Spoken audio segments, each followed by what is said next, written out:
Where, of course, at this point, everything's shut down by government order. But you guys jumped out ahead of that a little bit and decided that you were going to shut down before everybody was required to. Can you just tell me what, I guess, the thought process was on you biting the bullet, so to speak, and making that call? Right. I mean, we just sat down, myself and Ryan and Randy, and just tried to figure out what was the best case scenario for our members of the gym. And we just felt that we wanted to get ahead of it and be part of the solution rather than the problem. Obviously in an MMA gym where a lot of physical contact and people are on top of each other and training, and we just felt it was the time to do it. Was on Sunday night. Yeah.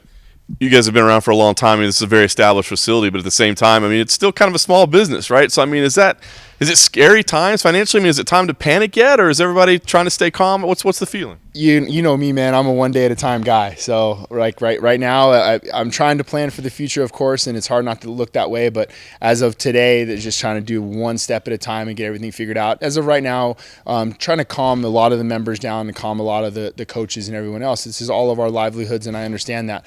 I guess the one saving grace to that is we're all in the same boat. So we're just trying to figure this out. It's new to everybody, and really just take care of one another right now. Yeah.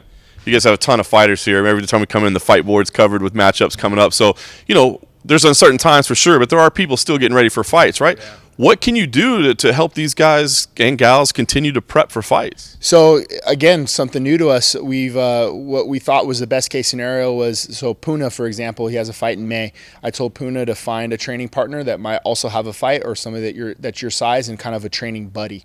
And then Puna and Montel were in today. They were getting their work in. If Coach Nate or myself are in there to kind of supervise or help or hold pads, it keeps everything at a minimum. And then those guys are responsible for cleaning up prior to the getting in here, washing their hands, cleaning themselves, and then cleaning up after themselves when they leave. So, we're a 24,000 square foot facility. We figured at the most we want to only have about 10 people in here at a time, spread out amongst the two gyms. Nice. The guys that were on canceled fight cards, have you figured out a strategy with them? I mean, they don't know what's going on, right? But do you have advice for them on staying ready, or because we don't know what the UFC is going to do? Right. Well, obviously, me and Francis, we had an 8-week camp together, and Cody Stamen as well. Cody's with Coach Eddie. We talked about all this stuff and just how do we stay sharp? We don't know what's going to happen. From my understanding, the word postponed has been for those fights, not canceled. So I try to keep those guys' mindset ready where it's like, hey, man, we might fight, we just don't know when. But again, it's hard. I think that was the one thing you put a whole training camp in, and that's something I think we've been accustomed to in MMA. Guys get hurt, people miss weight, something happens, fights get canceled, right? So we're not necessarily where this is new to us, but again, this whole thing with the entire cards being canceled. So really all I said to Francis was, man, no one can take away the hard work we put in for these next 8 weeks. We're going to be able to show that at some point, and just know that it wasn't all for naught. Nice. There's a strategy for fighters. As far as the gym itself, I mean, what's the focus right now? I mean, I got to imagine cleanliness or something is part of it. What can you do in the meantime, I guess?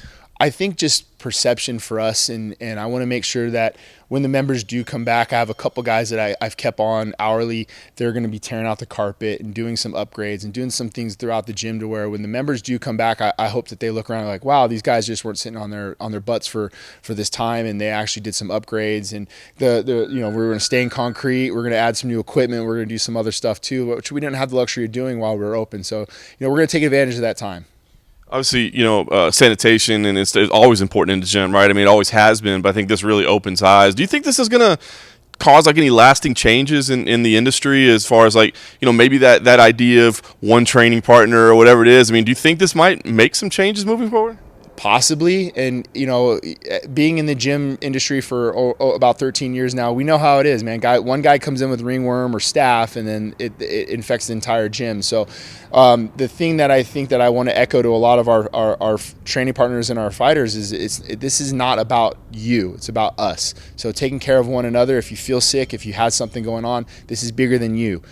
So make sure that that when you're coming in here, you could possibly be infecting somebody else or somebody's grandparent, that didn't have a choice. So, I would imagine some of these bylaws are going to be passed down as we get going and figuring out how to calm this epidemic. But right now, man, it's just all new waters for us. Yeah. I think everybody's in a state of confusion, just trying to figure out what's going on with the whole industry, as you said. I mean, if somebody were to come to you and say, what the hell am I supposed to do? I mean, do you have a message for your team, for anybody in the industry that's wondering, what are we supposed to do right now? Same. I mean, I just got off the phone with John Wood, one of my friends. He runs Syndicate. You know, we're competitors, but at the same time, we're also good friends and we're businessmen.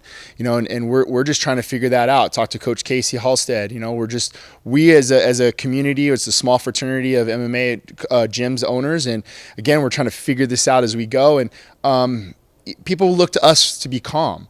Right? If I'm crazy and I'm nervous, same way if I cornered a fight that way, my fighter's going to be crazy and nervous. So the way I approach them has to be calming. Although on the inside I might be doing backflips, I have to approach them calm and collect and talk to them the way I would if they were just fighting. So that's kind of my mindset right now, is just deliver the message the best I can and be calm about it.